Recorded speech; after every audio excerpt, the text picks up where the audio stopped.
just want to again welcome you. You are definitely the leaders in the profession in BC, and we're very glad that you could come out today. I'm going to be starting off by just giving you a very brief overview about sort of the national scene of massage therapy, because it does have an impact on what some of the other issues you'll hear as we move along, especially the information that Damon will be sharing with you. First of all, the Agreement on Internal Trade, I'm sure most of you know what it is and what it has done, but the impact in BC may not appear to be as great as it is across the country. Across the country, the AIT actually changed the way they do business, especially in the non-regulated provinces, which may sound a little strange, but it has really pushed a lot of the other provinces to look at what they're doing and to look at where they are in terms of their own regulatory processes. And that's important to us as well, because as we move forward, it's important that other provinces do become regulated. One of the most obvious is because of the HST and soon to be GST. It will impact that. Once 2 more provinces are regulated, that'll be removed from the CRA. So that's important. We are certainly supportive of all those provinces that are trying to regulate in their jurisdictions. Currently, Saskatchewan is pretty close, and so is PEI. So there's a couple of provinces right on the cusp, and that's good news for all of us. The MTA is part of a larger national alliance, and that's called the Canadian Massage Therapy Alliance.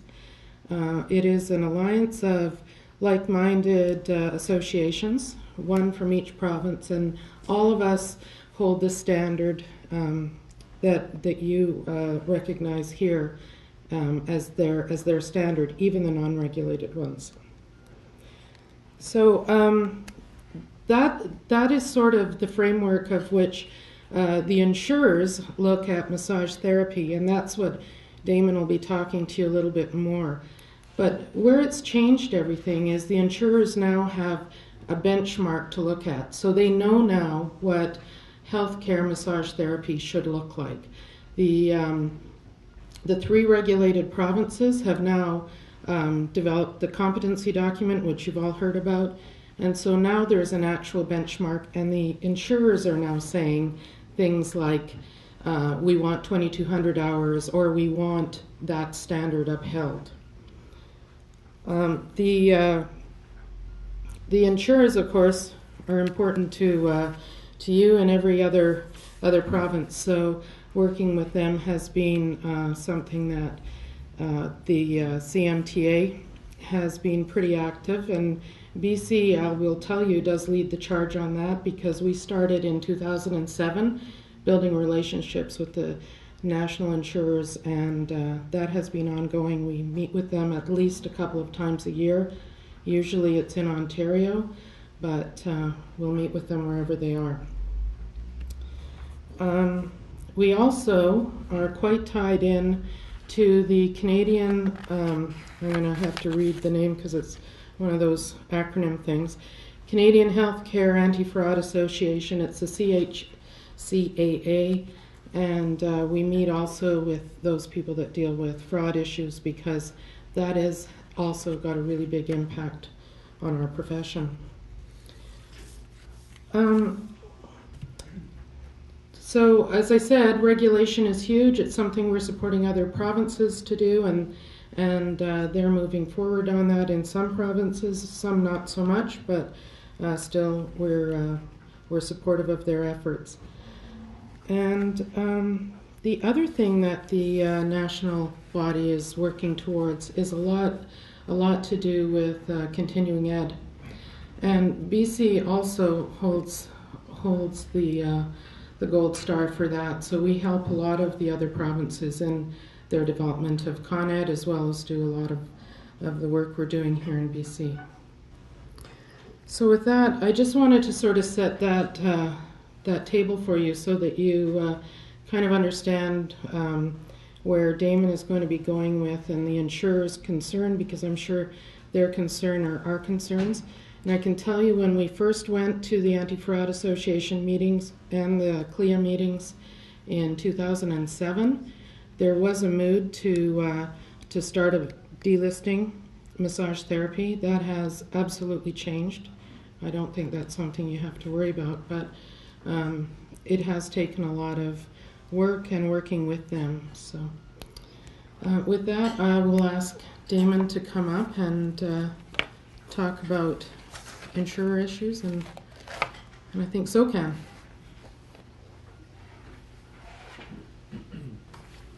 Good morning, everyone. Thanks for coming out. First of all, just following up on what Brenda was talking about, when we talk about the national insurers, it's sometimes easy to think that BC, we're on an island here, and especially with Ontario and Newfoundland being the only 3 regulated provinces. But it's really important to know that we all kind of sink or swim together as a profession across the country. So if there's some provinces where fraud is rampant or where the insurers have a huge problem, it actually does affect us all, because the insurers aren't really interested in looking around and going, well, these people do a good job within that industry and these people don't, so we'll look at the people who are not doing a good job. They just kind of cut right across the board. So it's vitally important for us that we work with all these national entities to make sure that massage therapy is still looked upon as a viable alternative. Over the past 3 or 4 years, the insurance relations things has really become elevated as across Canada, massage therapy in the supplemental healthcare benefits, we are the most billed profession across the country, more than chiro, physio, naturopath, and by actually quite a large margin. And I believe across all supplementary benefits, we're second only to pharmacy across the country. So that's a good thing, which means that as a profession, we're busy, people are utilizing our services.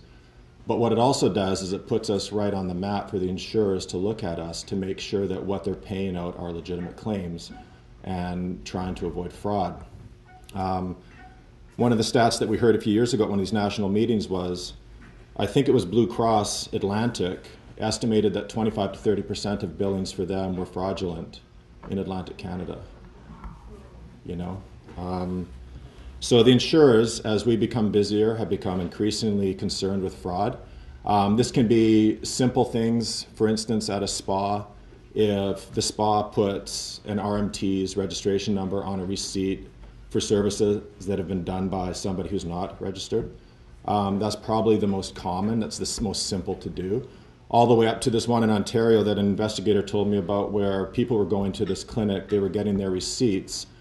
And these receipts for massage therapy, they didn't actually get massaged. These receipts for massage therapy were then taken to this guy's brother's tire store and exchanged for tires for their cars. So Blue Cross was paying for tires on people's cars. So some of them are quite ingenious, actually, what they come up with. So, like I say, the insurers are supportive of us, but they want to make sure that what they're paying for is medically necessary. And Bodhi's going to talk a little more about the new definition of medically necessary as it pertains to massage therapy. One of the other things that we've done, and working with the insurers, is we've developed a standard receipt. And this standard receipt, in conjunction with the insurers, which I think you all have a copy of in your handouts, and if not, we also have the file at the office that we'll be sending to anybody who wants it, so you can print it off and use it. And some of the billing programmers like MRX will be making it their template on their program. Basically what this receipt does is it's one more hoop, one more step. It has all the information that the insurers want to see on a receipt as they try and cut down on fraudulent claims. The other thing that we've done outside of the standard receipt, and just go back to the standard receipt is not going to be mandatory. And if you choose not to use it, you don't have to use it. In using it though, things will be paid quicker. In not using it, there may be more of a delay as there's more scrutiny done to the receipt. We've also signed on to the National Registry. The National Registry was started by the Canadian Healthcare Anti-Fraud Association. And basically what that is, it's a standalone registry where people from regulated provinces and also from non-regulated provinces who have met a high standard, 2,200 hours, equivalent competency, these types of things, they're on this registry. So when an adjudicator is getting a receipt at one of the third-party insurers across Canada, they can actually log on to this secure website and they can see that your name is in fact on there, and they know that you're legitimate, a registrant, blah, blah, blah, and the receipts will get paid out to the insured a lot quicker. Everybody who's an MTA member in BC will be on this registry. The college didn't want to participate, so the RMTs who are not MTA members in BC won't be on this registry, unfortunately. Some other examples of some of the things that have been happening with the insurers. In Alberta, Manulife has now delisted a number of body workers who refer to themselves as RMTs by enforcing the 2,200-hour minimum training requirement. A few of the insurers are also starting to reject billings that come from NHPC members. That's that other organization in Alberta that represents any number of people across the country. They used to be AMTWP.